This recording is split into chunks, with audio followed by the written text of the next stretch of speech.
The chair beside Eleanor was empty before she even sat down. She had known it would be. She had known for 3 weeks, ever since she heard the maids whispering in the east corridor, and the whispering stopped the moment she turned the corner. She had known the way a person knows when a storm is coming, not from the sky, but from the way everything around them goes quiet and still. She did not need anyone to tell her. She had been married to Richard Aldenmuir for 11 years, and she had learned to read his silences the way sailors read water. The Hartwell Gala was the single most important social event of the season. Everyone who mattered in the county came. Families who had titles stretching back 400 years sat beside men who had built their fortunes in the last decade. Lord Arthur Hartwell, who had inherited his estate from his father and his father's father, hosted it every year with a particular kind of proud formality that no one questioned, because questioning it would have been like questioning the weather. The ballroom at Hartwell Manor could hold 300 people comfortably. Tonight it held 240, which meant there was space enough for everyone to breathe and still space enough for everyone to notice everything. Eleanor arrived at 7 in the evening, precisely on time, which was itself a statement. Punctuality at these events was considered slightly unfashionable. People of importance arrived a little late to show that their time was valuable. Eleanor arrived on time because she had decided years ago that she would not perform the small vanities that other people performed. She stepped out of the carriage wearing a deep blue gown that she had chosen herself without consulting anyone. Her hair was arranged simply. She wore no family jewels. She wore a single strand of pearls that had been her mother's and a pair of earrings that had been her own since she was 22. The footman at the door opened it without hesitation. He recognized her. Everyone at Hartwell Manor recognized the Duchess of Aldenmuir. She had attended this gala for 9 of the 11 years of her marriage. The 2 years she had missed, she had been unwell. Genuinely, not diplomatically. Eleanor did not make excuses unless she had real ones. She walked into the entrance hall and felt the familiar sensation of a room adjusting itself.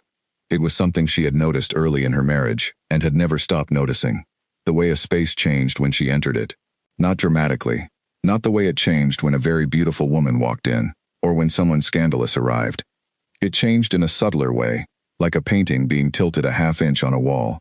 People became slightly more aware of their posture. Conversations shifted without quite ending. Eyes moved without quite staring. She greeted Lady Cecily Hartwell, Arthur's mother, who was 81 years old and had outlived 2 husbands and one of her children, and had the kind of eyes that suggested she had seen everything, and found most of it predictable. Lady Cecily took Eleanor's hands in both of hers and held them for a moment longer than was strictly necessary. "You look wonderful," Lady Cecily said. "You are kind," Eleanor said. "I am accurate," Lady Cecily said, which was the kind of thing she said, and which Eleanor had always appreciated about her. Eleanor moved through the entrance hall and into the main ballroom, which was lit by 6 enormous chandeliers that Lord Hartwell's grandfather had imported from a craftsman in Vienna in the previous century. The light they gave was warm and slightly golden, the kind of light that was flattering to everyone and honest about nothing. Long tables were arranged in a wide horseshoe shape around the central dance floor, dressed in white linen, with tall arrangements of white and pale yellow flowers. The orchestra was set up in the far corner and playing something quiet and formal while the room filled. Eleanor was shown to the high table by a footman who had been with the Hartwell household for 20 years. She thanked him by name, which was something she always did, and which he always noticed, though he never showed it. She sat down and arranged her napkin, and looked at the chair beside her. It was upholstered in pale gold. It had a small card on the table in front of it. The card read, "His Grace, the Duke of Aldenmuir." Eleanor looked at the card for one moment, then she looked away. Around her, the other guests at the high table were settling in. Lord Pemberton, who was 70 and who smelled faintly of horses and good whiskey, sat to her left and immediately began telling her about a drainage issue on his estate that had been troubling him since spring. She listened. She asked 2 questions that showed she had been paying attention. He was pleased by this and kept talking. Eleanor was grateful for it. A man who talks about drainage does not ask about absent husbands.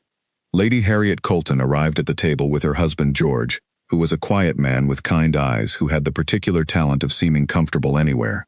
Harriet was Eleanor's closest friend in this world, which was to say that she was one of the very few people Eleanor had chosen to allow close enough to see anything real. Harriet sat down across from Eleanor and gave her a look, not a pitying look, not a dramatic look, but a simple, steady look that said, "I am here." Eleanor gave a small nod in return which said, "I know, thank you." The soup was brought out. Eleanor ate it. It was a clear broth with fine herbs, delicate and well made, and she ate it with the focused attention she gave to most things. Lord Pemberton had moved from drainage to the question of whether the new roads being built through the south part of the county were a help or a nuisance, and Eleanor had a genuine opinion about this, which she offered, and he was surprised by it and then interested by it, and for several minutes they had a real conversation that had nothing to do with anyone's marriage or anyone's absence. This was the first hour of the evening. Eleanor kept her back straight. She kept her expression pleasant. She lifted her glass when the first toast was made, a welcome from Lord Hartwell, who was a large man with a voice that carried beautifully across a room, and she drank. She set the glass down. Around her, 239 other people did the same things she did, lifted their glasses, drank, set them down. They talked and ate and laughed and gestured and leaned toward each other with the comfortable familiarity of people who had been coming to this same event for many years. The empty chair beside her said nothing. It did not need to. An empty chair at the high table at the Hartwell Gala was not a neutral thing. It was a fact, and facts have weight, and this one pressed against the air around Eleanor in a way she had learned long ago not to show. She turned to Lord Pemberton and asked about the horses. He had many things to say about the horses. She listened to all of them. The second course arrived. Still no Richard, the chair still empty, the card still there. Eleanor cut her food neatly and ate and spoke and listened and did not once look at the main door, which she could see from the corner of her eye without turning her head. She had trained herself, over 11 years, not to look at doors when she was waiting for someone who might not come. She had trained herself the way you train yourself not to touch a bruise, not because touching it is always wrong, but because it solves nothing and hurts every time. Harriet reached across the table under the pretense of taking the small dish of butter, and let her fingers brush Eleanor's wrist for just a moment. Eleanor did not look up. She kept talking to Lord Pemberton about the horses, but her hand, under the table, turned over briefly, open, then closed again, and that was enough. The candles in the chandeliers burned steady and warm. The orchestra played. Outside the tall windows, the night had come in completely, dark and clean, and the lights of the ballroom reflected in the glass so that the room seemed doubled. 2 rooms glittering side by side, one of them real and one of them not. Eleanor finished the second course. She asked a footman for more water. She picked up the small card from the chair beside her, the one that read His Grace, the Duke of Aldenmere, and she set it face down on the table. She did it without hurry and without looking at it. The footman, pouring her water, did not react. He was professionally skilled at not reacting to things. No one at the table commented. They all saw. No one said a word. That was the first hour of the Hartwell Gala. Eleanor spent it exactly as she had spent the first hours of many evenings in the past several years, present, composed, attentive, and alone, in the particular way that only a woman in a very full room can be alone. She was the Duchess of Aldenmere. She sat at the high table. She ate the food and drank the water and talked about roads and horses and the dry summer they had all endured. She did not look at the main door. She did not look at the empty chair. She did not let a single person in that room see anything on her face that she had not decided to put there. The third course was being brought out when the sound at the main entrance shifted, and even without looking, Eleanor knew. She knew the way she always knew, from the change in the room's temperature, from the particular quality of the silence that moved through the crowd like a ripple across still water, from 200 people deciding at exactly the same moment to look somewhere else. She kept her eyes on Lord Pemberton. He was talking about the horses again. She listened to every single word. The first thing most people noticed was the dress. It was a deep rose color, the kind of color that is almost difficult to look at because it is so precisely the right color for the woman wearing it. The woman's name was Cecily Voss, and she was 26 years old, and she walked into the Hartwell Gala ballroom on the arm of Richard Aldenmere, the Duke of Aldenmere, with the relaxed confidence of someone who had been told by multiple people in the past several hours that she was extraordinary and had no reason yet to question any of them. Richard was 44. He was a tall man, well-built, with the kind of face that had been handsome in his 20s, and had developed into something more interesting by his 40s, more defined, more certain of itself, with lines at the corners of his eyes from a life spent largely outdoors, and from what Eleanor privately believed was the ongoing effort of being Richard Aldenmere, which she imagined was exhausting. He walked through the main entrance of Hartwell Manor with Cecily Voss at precisely 37 minutes past 7, which meant he was 37 minutes late, which everyone in the room understood as a choice. He had not sent word that he would be late. He had not sent word at all. The room did not gasp. This was not a gasping crowd. These were people who had grown up understanding that the performance of shock is common and the performance of composure is distinguished. and they performed composure with the practiced ease of those who have been practicing since childhood. Conversations continued, wine was sipped. Forks met plates at perfectly civil angles. The orchestra played on. What the room did, and this was the thing, the real thing, the thing that mattered, was go momentarily, collectively, and precisely silent for the space of about 2 seconds before all of it resumed. 2 seconds of silence in a room of 200 people is not nothing. It is a great deal of something. It was the sound of 200 people registering something and deciding simultaneously not to say so. Eleanor heard it. She was looking at Lord Pemberton. She was in the middle of a sentence about the crop yields on the South Fields.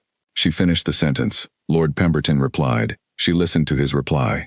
None of this showed anything on her face because there was nothing on her face to show. She had emptied it like a room before a storm. Richard and Cecily Voss did not come toward the high table. This was significant. The high table was where the Duke of Aldenmere was expected to sit, where his place had been set, where his name was on a small card that was currently lying face down beside his wife's water glass. He saw the high table. He could not have avoided seeing it. He saw Eleanor seated there, straight-backed and composed and present. He made a decision in the space of a single glance, the way people make decisions they have been rehearsing for weeks, and he guided Cecily Voss toward the east end of the ballroom, toward a different table, toward a different seat, at a different part of the room entirely. He did not look at Eleanor. He was very deliberate and very thorough about not looking at Eleanor, in the way that only someone who is actively working at not looking at something can manage. There is a difference between not looking at something because it is not on your mind, and not looking at something because you have decided not to. One is absence, the other is effort. Richard's not looking was effort, and effort has a quality to it that people in rooms can feel, even from a distance. Harriet, across the table from Eleanor, picked up her wineglass and held it in both hands and looked at it with great interest. She did not look at Eleanor. She did not look at Richard. She looked at her wine with the focused attention of someone who has decided that wine is the most fascinating thing in the room, and intends to maintain this position.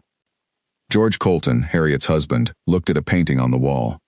Lord Pemberton had run out of things to say about crop yields at exactly the wrong moment, and was casting around for a new subject with some urgency.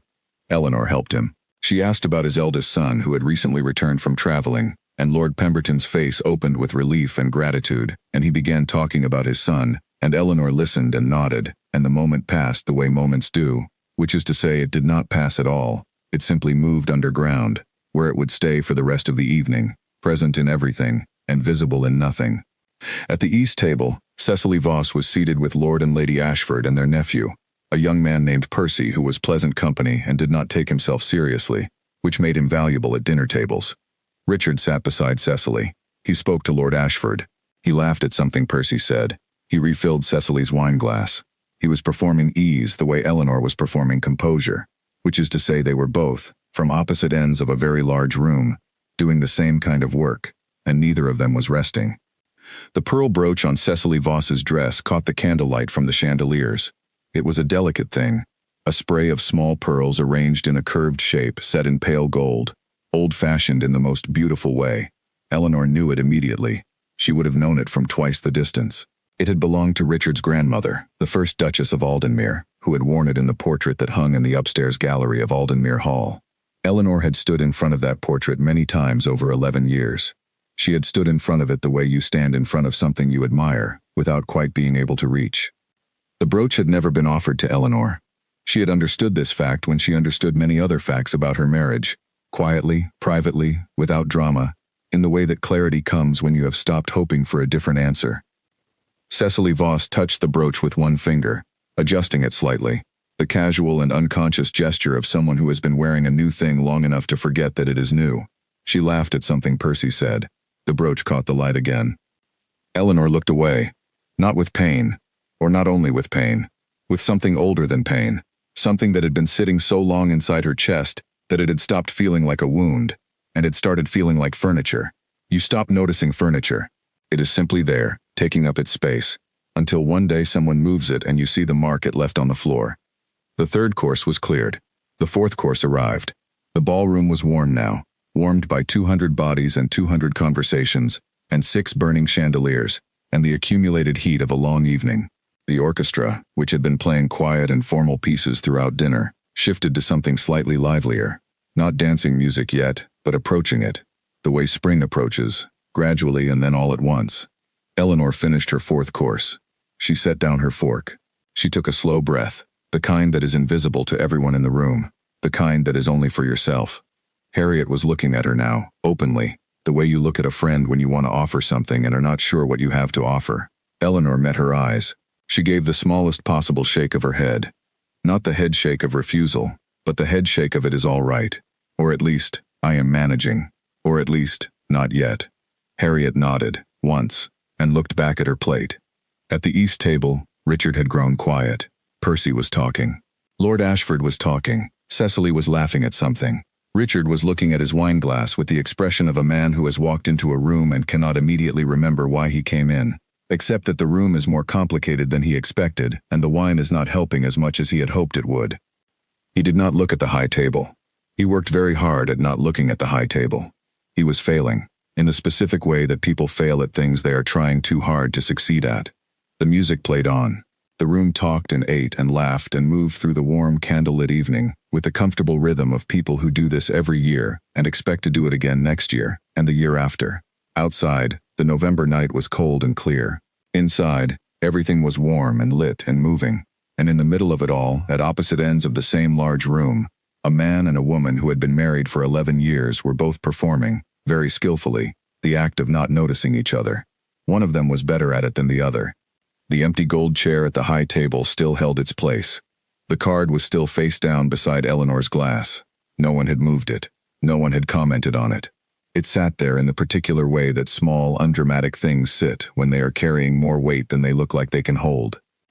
Dessert was brought out. Eleanor picked up her spoon. She ate. She was, by any visible measure, perfectly fine. The dessert plates were taken away and Eleanor set down her spoon and picked up her wine and then, instead of sipping it, she set it back down. She looked at it for a moment, then she looked at the room. It was the kind of look that most people in the ballroom would not have noticed if they had seen it, because it did not look like anything particular. It was simply a woman looking at a room, but Harriet noticed it, because Harriet knew Eleanor, and what Harriet saw was not a woman looking at a room. It was a woman making a decision. Eleanor stood up. She did not stand up the way people stand up when they are upset. Not quickly, not with the stiffness of held emotion.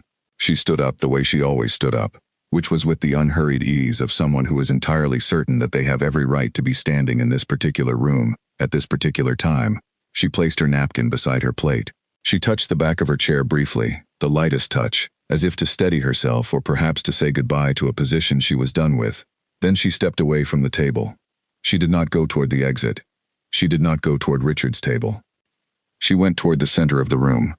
The ballroom at Hartwell Manor was arranged so that the tables formed a wide arc around a central open floor. During dinner, the floor was empty. It existed in anticipation of dancing, which would begin later in the evening. Eleanor crossed this open floor with her wineglass in her hand, and if anyone had been watching very carefully, they might have noticed that she moved through the center of the room with the ease of someone who had decided, at some point between the dessert course and this moment, that the center of the room was exactly where she belonged. She stopped at the table where Lord and Lady Pemberton were now seated with their cousin, a woman named Grace Ashworth, who was 60 years old and had spent 30 years on the board of the county hospital, and had the kind of direct and unimpressed manner that Eleanor found deeply restful. They had known each other for 8 years. Not friends, exactly. Something more formal than that, but with genuine warmth underneath the formality. They had worked together on 3 separate occasions on causes that mattered to both of them, and this shared work had built the kind of respect between two people that is harder to earn than friendship and, once earned, more durable. Eleanor sat down beside Grace Ashworth in a chair that a footman had silently appeared to provide, and Grace looked at her with the expression of someone who has been expecting a visit and is pleased that it has finally arrived. "I wanted to ask you about the hospital board's decision regarding the new wing," Eleanor said, which was true. She had wanted to ask about this for several weeks and simply had not had the occasion. Grace Ashworth's eyes lit in the particular way of someone who has been waiting for someone to ask them something they actually know about. She began to explain. Eleanor listened with the full and genuine attention she gave to things that interested her, and this interested her, and so her attention was real, not performed, and Grace could feel the difference, which is why the conversation became quickly something more than small talk and less than a formal meeting, something in between, something that had the quality of real exchange. Lord Pemberton, who had drifted to this part of the table, joined in. He had opinions about the new hospital wing. He expressed them. Grace had counter-opinions. They expressed those. Eleanor asked a question that neither of them had considered from quite that angle, and both of them stopped and thought about it, and the conversation opened up in the way that happens when someone asks a genuinely good question in a room where people are actually listening. 12 minutes passed. Eleanor moved to the next table. This one held Lord Gerald Fenn, who was 73, and had been the county magistrate for decades, and who was now retired and spent his time writing a history of local law that no one expected to ever be finished, and everyone hoped would be. His wife, Anne Fenn, was a small, bright woman who collected maps. Eleanor had once spent an hour and a half at Fenn House looking at a collection of maps that Anne had acquired over 40 years of careful attention, and it had been one of the more genuinely interesting afternoons Eleanor could remember. She sat down with them and asked Anne about a particular map, a coastline survey from an earlier century that Anne had mentioned 6 months ago and that Eleanor had been thinking about since, and Anne's face transformed completely, the way faces do when you ask the exact right question. They talked about maps, about coastlines, about the way old mapmakers drew things they could not quite see accurately but tried anyway, and about how those inaccuracies were themselves a kind of information about what people believed, what they feared, where they thought the edges of the known world were. Lord Fenn listened with the comfortable silence of a man who loves his wife and loves the things she loves by extension. Eleanor stayed for 14 minutes. She moved again. This was not accidental. None of it was accidental. Eleanor was doing something with precision and care, and the precision and care were invisible to most of the room because they were dressed as conversation, as interest, as the simple pleasure of a woman moving through an evening and talking to the people she knew.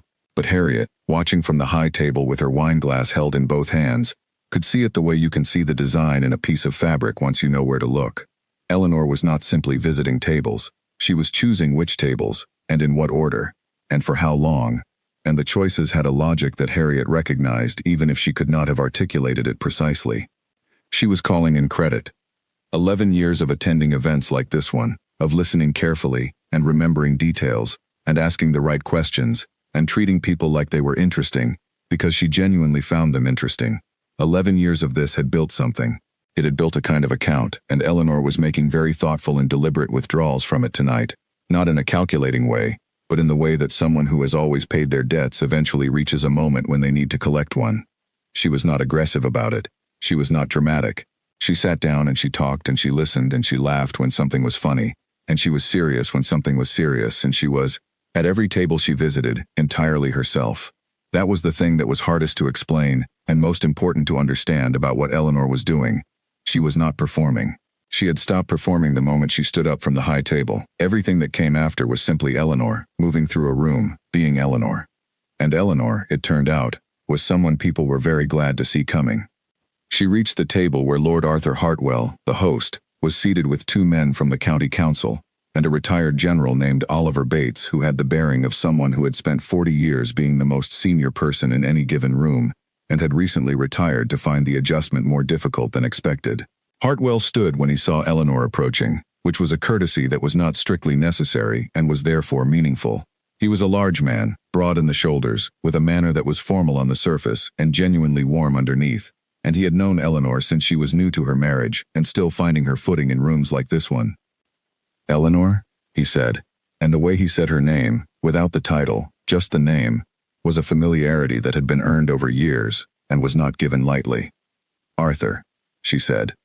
He brought a chair for her himself, waving off the footman who had started toward one. She sat. General Bates, who had been talking when she arrived, and who had the particular kind of ego that resents interruptions, looked at her with the initial wariness of someone whose train of thought has been derailed. Then Eleanor asked him, with genuine curiosity, about the regiment he had commanded in his final years of service, and the wariness dissolved because there is almost no ego in any room that can resist the focused attention of someone who wants to hear the thing you know best. He talked for 11 minutes. She listened to all of it. Hartwell watched her do this with the quiet appreciation of a host who understands exactly what he is watching, which was a woman managing his party with more grace and skill than he had managed it himself, and who was doing so invisibly enough that no one would ever be able to point to the moment it happened. On the far side of the ballroom, at the east table, Richard had stopped talking entirely. Percy had noticed and was doing the work of filling the silence, which Percy was talented at, but even Percy had a limited supply of good material and was beginning to feel the strain. Richard was looking at his wineglass. He had been looking at his wineglass for some time. Cecily, beside him, was talking to Lady Ashford about something that required her full attention, which meant she was not noticing that Richard had gone quiet, which was fine, except that Richard's silence was not the comfortable quiet of someone who is relaxed. It was the dense, compressed quiet of someone who is noticing something they would very much rather not notice. He was noticing Eleanor. Not looking at her, he was still working at not looking at her, but noticing, in the peripheral way, the change in the room's center of gravity. The room had been organized one way when the evening began. It was organizing itself differently now. He could feel it the way you feel a change in the weather before the sky shows it, in the quality of the air, in some shift too large and too slow to point at but too real to ignore. He picked up his wine. He set it back down. Percy said something. Richard responded. He did not hear what he said in response. Percy laughed, which meant it had been acceptable. At Hartwell's table, Eleanor was speaking now, something that made the general laugh, a real laugh, the unguarded kind, and Hartwell was smiling, and the two council members had both turned toward her with the unconscious lean of people who want to be included in whatever is happening in the part of the conversation that sounds most alive. Harriet, back at the high table, finally allowed herself a very small and very private smile into her wine glass. Grace Ashworth, at her table, was telling her husband about the question Eleanor had asked. The good one, the one neither of them had considered from quite that angle. And her husband listened and agreed that it was a very good question, and that Eleanor Aldenmuir had always struck him as a woman of unusual good sense, which he said the way he said most things, which was without drama and with complete sincerity. The orchestra finished the piece it had been playing and moved, almost without a pause, into something slower and more deliberate, a piece that had the quality of something about to begin. The dancers who had been waiting for the music to shift looked up from their conversations. The floor, empty through all of dinner, was waiting. Eleanor stood up from Hartwell's table, thanked the general, shook Hartwell's hand in the way she might shake the hand of a colleague rather than a host, which made him stand up a little straighter, and turned back toward the room. She did not look at the east table. She did not look at Richard. But she was aware, in the way you are aware of things you are not looking at, that something had shifted, that the room was different than it had been an hour ago, that the center of the evening, the warm and busy and laughing center of it, was located very near wherever she happened to be standing. She accepted a fresh glass of wine from a passing footman. She took a small sip. She looked across the ballroom at the chandeliers, which were still burning with the same steady golden light they had burned with all evening. She felt something in her chest that was not quite triumph and not quite relief, and was not quite either of those things. It was quieter than both. It was the particular feeling of someone who has remembered, after a long time of forgetting, what they are actually made of. The music continued. The floor was filling with dancers, the first brave pairs stepping out from the tables with the slightly formal joy that always attends the beginning of dancing at an event like this. Eleanor watched them for a moment. She was not thinking about dancing. She was thinking about the next part of the evening, which she could see the shape of now the way you can see the shape of a room, once your eyes have adjusted to the dark. She took another small sip of wine. She turned back to the room. She had work to do. The ambassador from Vienna was the first to seek Eleanor out, rather than be sought. This was significant, and most of the room understood it as such, because Ambassador Friedrich Werner was not a man who moved toward people. He was a man who allowed people to move toward him, a distinction that people who attend these events understand perfectly and never say aloud. He was 63 years old, silver-haired, with the kind of formal courtesy that continental diplomats develop over decades, and that can be mistaken for coldness by people who have not been paying close enough attention.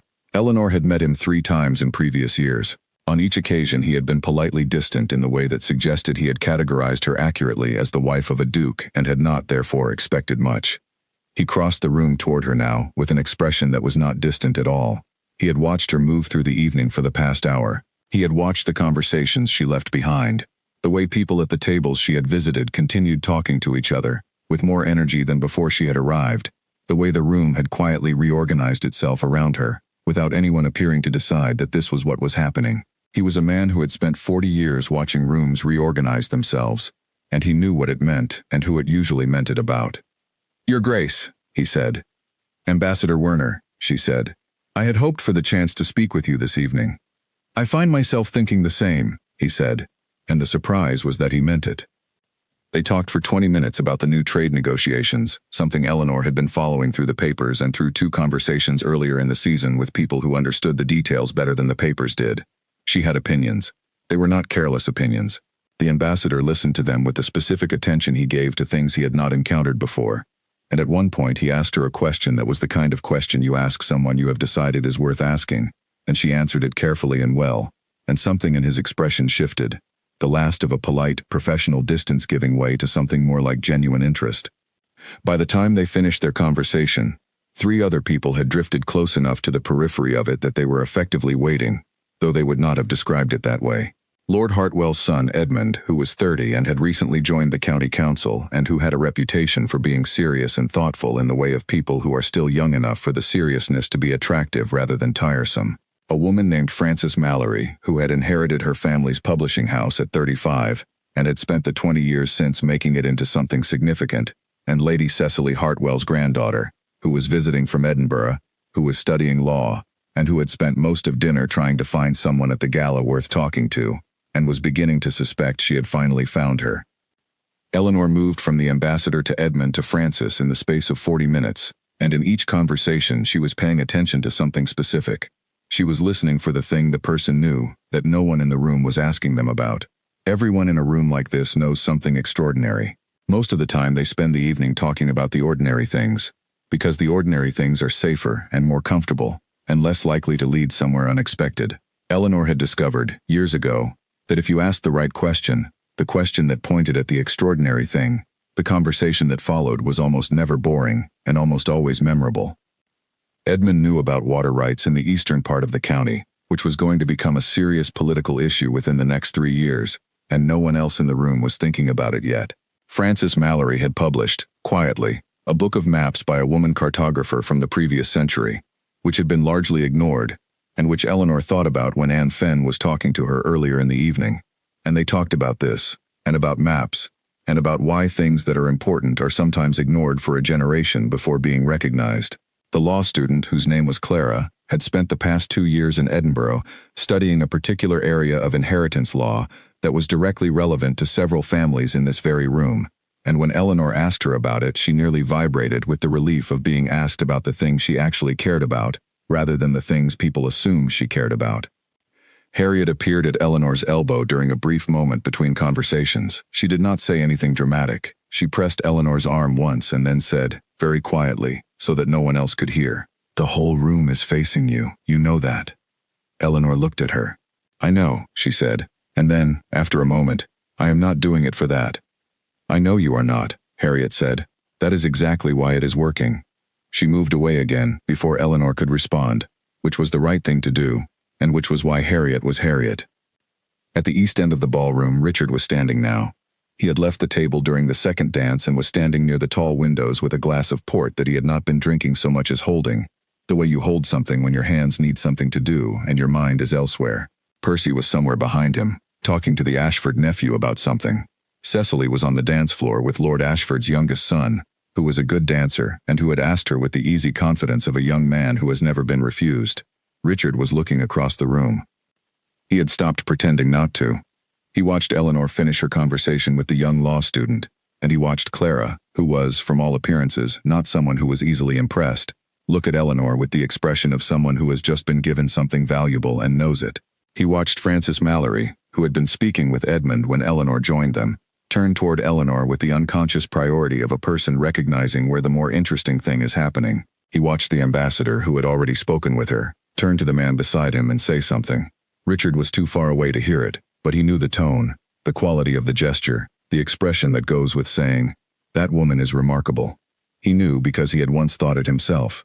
He remembered exactly when. It was 3 months into their marriage, at a dinner at his own house, when he had watched Eleanor navigate a conversation between 2 men who despised each other with such quiet skill that neither of them realized what she was doing, and by the end of the evening they had not resolved their dislike, but they had agreed on 3 things they had not agreed on before. And Richard had watched it happen and thought, there she is. There is the person I married. He had lost track of her after that, not all at once, not in any single dramatic moment of decision, gradually. The way you lose track of a good habit, the way comfort becomes distance, the way 11 years pass and you find yourself standing at a window in someone else's ballroom, realizing that the thing you walked away from is in fact extraordinary, and that everyone else in the room can see it, and that you are the person who least understands how this happened, and that the least flattering explanation is the correct one. The port in his glass was untouched. Cecily came off the dance floor flushed and laughing, and she reached for his arm, and he let her take it, but the quality of his attention had not returned from across the room, and she felt this, the way you feel when a person is with you and also somewhere else. And her laughter settled into something more uncertain, and she looked at what he was looking at, which was the part of the ballroom where Eleanor was standing talking to Edmund Hartwell, and Cecily understood, with the particular clarity of a 26-year-old who is not quite as unobservant as she sometimes pretends, that she was wearing a piece of jewelry that belonged to a woman who was, at this moment, the most interesting person in the room. She touched the brooch with one finger. Richard felt the movement beside him and looked down at it and looked away. The orchestra was playing something long and sweeping. The dancers turned. The chandeliers burned. The party moved into its later hours, warmer now, louder, with the comfortable noise of people who have eaten and drunk well, and have settled into the ease of an evening that has gone on long enough to feel like its own world. Eleanor was in the middle of it, not at the edge, not at the high table, in the middle, with people turning toward her the way flowers turn toward light, not dramatically, not all at once, but consistently, in the direction of the warmth. And Richard stood at the window and watched it and held his glass and did not drink from it, and the expression on his face was not readable from across the room, but up close it would have been unmistakable. It was the expression of a man realizing, very late and very clearly, exactly what he had. Lord Hartwell called for the final toast at 10:30. This was the traditional close of the formal portion of the evening. After the toast, the dancing would continue for those who wished it, and the room would loosen, and the orchestra would play lighter things, and people would leave when they felt ready rather than at any particular signal. The final toast was the hinge between the two halves of the evening, the formal and the free, and it was always given by Hartwell himself, and always brief, and always spoken in the particular voice of a man who understood that the best speeches at gatherings like this are the ones that do not try to be memorable.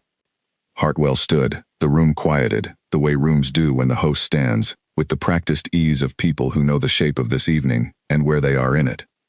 Another year, Hartwell said, another Hartwell Gala, and I find, as I always find, that I am grateful for the people in this room, for the friendships that have lasted longer than most things last, for the conversations that make an evening worth attending, for the fact that year after year you come back. He paused.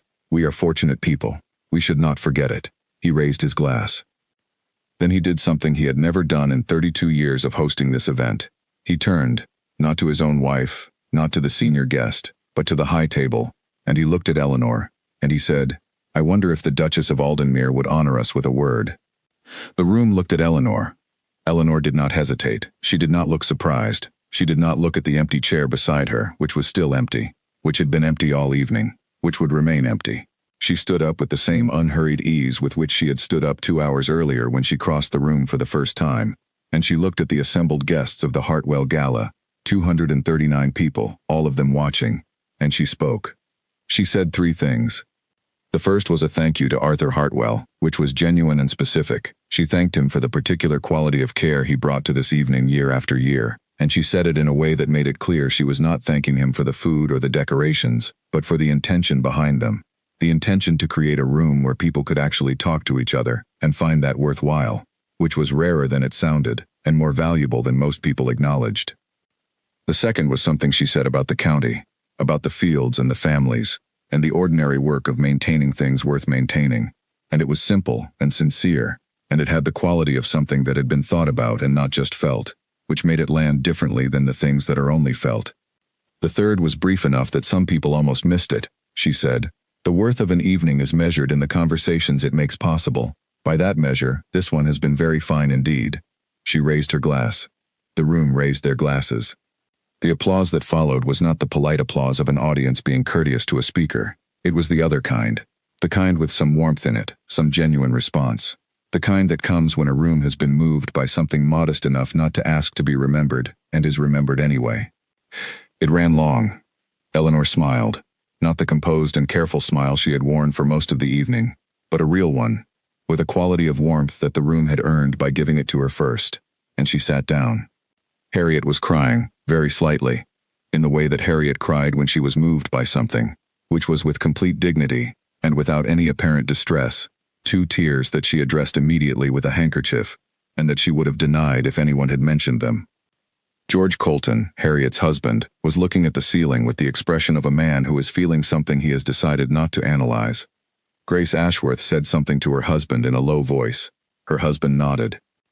General Bates raised his glass toward Eleanor from across the room in a small private salute that she did not see because she was not looking in that direction, but that Hartwell saw, and that Hartwell thought about later when he was writing his account of the evening in the journal he had kept for 30 years. At the East table, Cecily Voss was applauding. She was applauding with the slightly uncertain enthusiasm of someone who is not entirely sure how they arrived in this situation, but has understood, in the past 30 seconds, a great deal more about it than they understood before.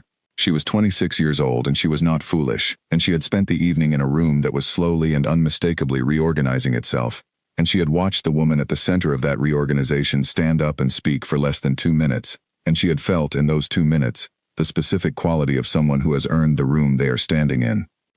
She looked at the pearl brooch on her own dress. She looked at it for a long moment. Richard did not applaud. He was holding his glass. He had finally taken a drink from it. The first real drink he had taken since he stopped pretending to drink 2 hours ago. He held the glass in both hands and he did not applaud, because his hands were occupied, and he stood still in the middle of a standing ovation for his wife, and he looked at her from across the room with the particular expression of someone who has arrived, after a long and circuitous route, at the correct understanding of a thing, and finds that it is too late for the understanding to be useful. He did not look away. For the first time all evening, he did not work at not looking. He looked. Eleanor did not look back, not because she had not noticed, not because she was unaware. She was aware of him the way she had always been aware of him, in the peripheral, constant way of someone who has shared a house and a name with another person for 11 years. She knew exactly where he was standing. She knew the quality of his stillness. She knew what it meant. She had decided, sometime in the past 2 hours, perhaps when she stood up from the high table, perhaps earlier, perhaps the moment she had removed his name card from the chair and placed it face down, that she was not going to look back. Not out of cruelty, not out of performance, simply because there was nothing in his direction that she needed right now, and there was a great deal in the direction she was already looking, which was forward, which was toward Harriet's small wet eyes, and Grace Ashworth's nod, and the young law student Clara's expression of someone who has found something worth finding, and the ambassador's particular quality of attention, and the room that was, at this moment, entirely hers, without her having claimed it. She had not claimed it. She had simply been herself, consistently and without apology, for an entire evening in a room full of people who had been waiting, longer than they knew, to see it. The applause ended. The room settled into the warm, comfortable noise of the later part of the evening. The orchestra, without fanfare, moved into something light and dancing, the signal that the formal part was done, and the rest was its own thing. Eleanor stood up a final time. She thanked Lady Cecily Hartwell, who was still seated near the entrance hall in her chair, having done her considerable social duty and earned her rest. She said goodnight to Harriet, who held her hands and said nothing, which was exactly right. She said goodnight to George, who said, "You were extraordinary tonight," and Eleanor said, "I was simply here," and George said, "That was the extraordinary part," and she thought about this on the way out. The footman brought her coat before she asked for it. He held it for her with the specific care of someone who has been watching an evening and knows what he has witnessed and wants the last thing she experiences in the house to be done properly. She thanked him by name. The carriage was warm. The driver had a rug ready on the seat, which was the rug Eleanor always used on cold nights, and its presence meant that someone had been paying attention to the temperature and the hour and the woman for whom they were waiting. She settled into the carriage and pulled the rug across her lap and looked out the window as Hartwell Manor receded, the great lit house growing smaller in the dark, the warm glow of the ballroom windows visible for a long time before the road curved and the trees took it away. She did not think about Richard. She thought about Clara's face when Eleanor had asked about the inheritance law, the way the question had unlocked something, the way the young woman's posture had changed from careful politeness to actual presence. She thought about Grace Ashworth's counter-argument on the hospital wing, which was good, and which Eleanor intended to think through more carefully when she was home and had paper. She thought about what Hartwell had said. Another year, another gala. We are fortunate people. We should not forget it. And she thought that she did not feel quite fortunate in the ordinary sense, but she felt something adjacent to it, something that required a different word. She felt, in the cold carriage on the dark road, the particular cleanness of a person who has been, for one full evening, entirely and without compromise themselves. The road went on. The night was clear. Above the tree line, on the stretches where the road opened up, she could see stars, the same stars that were over Hartwell Manor, the The same stars that were over Aldenmere Hall. The same stars that were over every house and every road, and every life happening at once in the cold November dark. None of them aware of each other. All of them burning with the same ordinary and astonishing light. She pulled the rug a little higher. She was tired, the good kind of tired that comes from a long evening of being genuinely present in a room. She leaned her head back against the seat and closed her eyes. In the ballroom at Hartwell Manor, the dancing was still going. The orchestra was playing something that invited movement, and people were moving, and the chandeliers were still burning, and the wine was still being poured, and the room had the warm and pleasantly blurry quality of a party in its last, freest hour. Richard was still standing near the tall east windows. Percy had found him again and was talking, and Richard was listening with the portion of himself that was available for listening, which was not most of him. Cecily was somewhere on the floor. He could hear her laughing, and he found that the sound of it reached him from a very great distance, as if from another room, or another evening. The room that had, an hour ago, been organized around the part of it where Eleanor was standing, had not quite reorganized itself in the way it would need to if he were going to be at the center of it instead. People were still talking about the conversations they had been having. General Bates was telling someone the same story he had told Eleanor, the one about the regiment, the one he always told, except that this time he was telling it slightly differently, with more detail, with more care, because Eleanor had asked him the right question, and now the question was alive in him, and the story felt, for the first time in years, worth telling properly. Edmund Hartwell was still talking to Francis Mallory about the cartographer whose maps had been ignored for a generation. Clara, the law student, was explaining something about inheritance law to Arthur Hartwell himself, who was listening with the expression of a man who is learning something he should have known, and is glad to be learning it now rather than not at all. These were conversations that had Eleanor's fingerprints on them. She had left the room and the conversations were continuing, reaching further, branching into new things, the way conversations do when they have been started by the right question. Richard looked at the empty space near the high table where Eleanor had stood when she gave the toast. Then he looked at the door. Then he looked at the floor. Percy was still talking. Richard was not hearing any of it.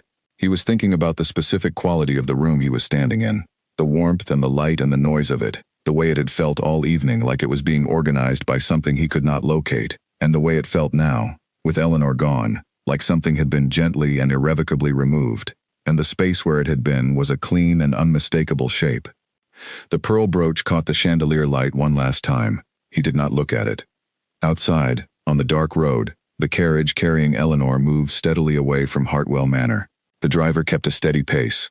The horse's hooves were quiet on the cold earth. The night was very clear, very still, very full of the kind of silence that comes after something significant has happened, and has been absorbed but not yet fully understood. Eleanor was already halfway home. She did not feel triumphant. She felt clean. She felt, for the first time in a long time, like herself, and that, it turned out, was more than enough.